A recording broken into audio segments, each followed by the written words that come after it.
Bismillahirrahmanirrahim. Assalamualaikum warahmatullahi wabarakatuh.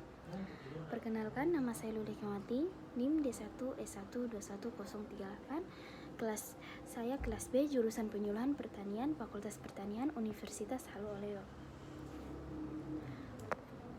Saya akan mempresentasikan makalah komunikasi massa dan multimedia yang berjudul tentang kasus kekerasan pada anak dimulai dari internet. Komunikasi massa merupakan komunikasi yang ditujukan kepada masyarakat umum dengan bersifat komunikasi heterogen. Komunikasi massa dapat terjadi dengan menggunakan beragam media massa sebagai sarana untuk menunjukkan komunikasi tersebut. Media massa yang digunakan dalam komunikasi massa pun dapat berupa audio visual, media cetak maupun media ruang. Kemudian komunikasi massa adalah komunikasi melalui media massa, media cetak atau elektronik. Artinya, sebuah komunikasi dapat dikatakan sebagai komunikasi massa apabila dihasilkan dari saluran teknologi modern. Komunikasi massa sendiri berasal dari pengembangan kata media of mass communication. Kemudian multimedia. Multimedia adalah integrasi dari beberapa komponen seperti teks, audio, video, animasi, dan gambar. Multimedia ini akan diatur sebagai software dalam komputer dan terdapat interaksi antara media dan pengguna. Namun secara umum, menurut Trost, dalam kitab suci komputer dan multimedia dapat dikatakan multimedia bila ada gabungan dari minimal 3 elemen. Ketiga elemen tersebut yakni suara, gambar, dan teks. Kemudian, apa sih itu kekerasan terhadap anak? Kekerasan anak adalah perlakuan orang dewasa atau anak yang lebih tua dengan menggunakan kekerasan atau otoritasnya terhadap anak yang tak berdaya yang seharusnya menjadi tanggung jawab dari orang tua atau pengasuh yang berakibat penderitaan, kesengsaraan, cacat, dan kematian. Kekerasan pada anak lebih bersifat sebagai bentuk penganiayaan fisik dengan terdapatnya tanda atau luka pada tubuh sang anak. Kekerasan anak sebagai bentuk penganiayaan fisik maupun psikis. Penganiayaan fisik adalah tindakan kasar yang mencelakakan anak dan segala bentuk kekerasan fisik pada anak yang lainnya. Sedangkan penganiayaan psikis adalah semua tindakan merendahkan atau meremehkan anak.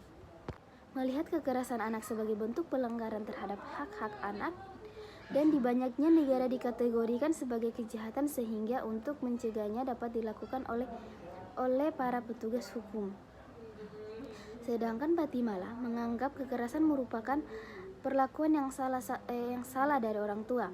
Guatemala mendefinisikan perlakuan yang salah pada anak adalah segala perlakuan terhadap anak yang akibat dari kekerasannya mengancam kesejahteraan dan tumbuh kembang baik secara fisik, psikologi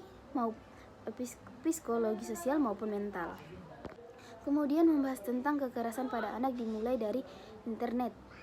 Kasus kekerasan pada anak dipicu dari sosial media dan internet sebanyak 322 kasus di tahun 2014. Jumlahnya terus naik dari tahun 2018 sekitar 100 kasus.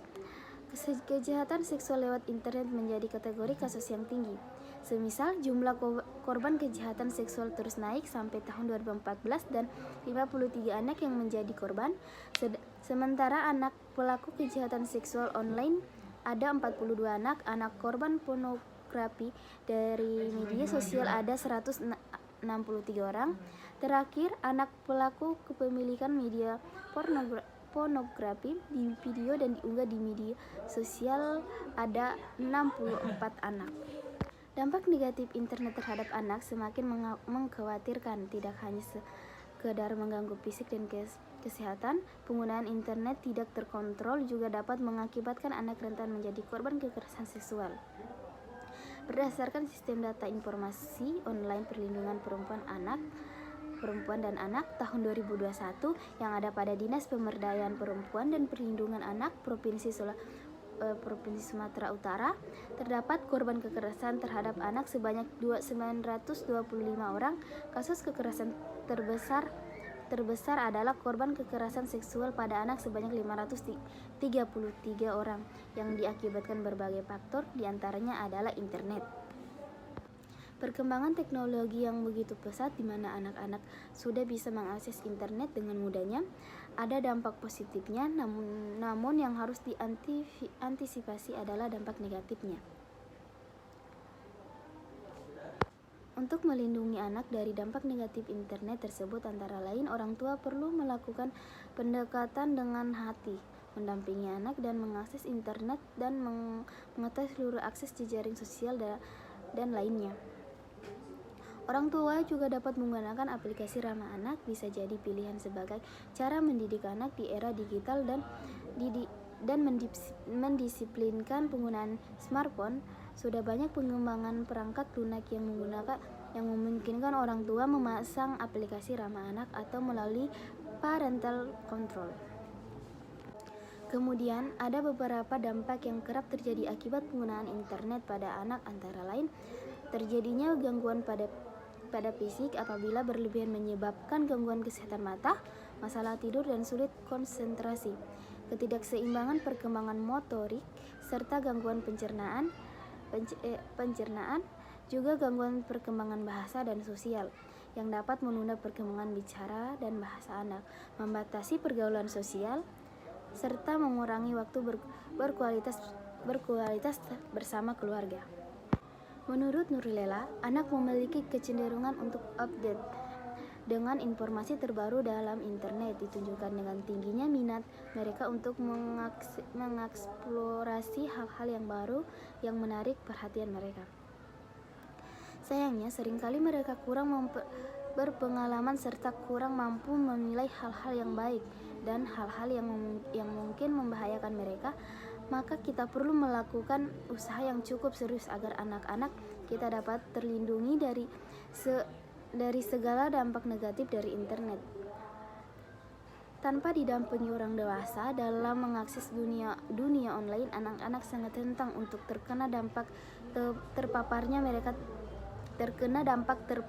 mereka terhadap pornografi, cyberbullying, cybercrime, games online, serta eksploitasi seksual di dunia online. Sekian dari materi kasus kekerasan pada anak dimulai dari internet.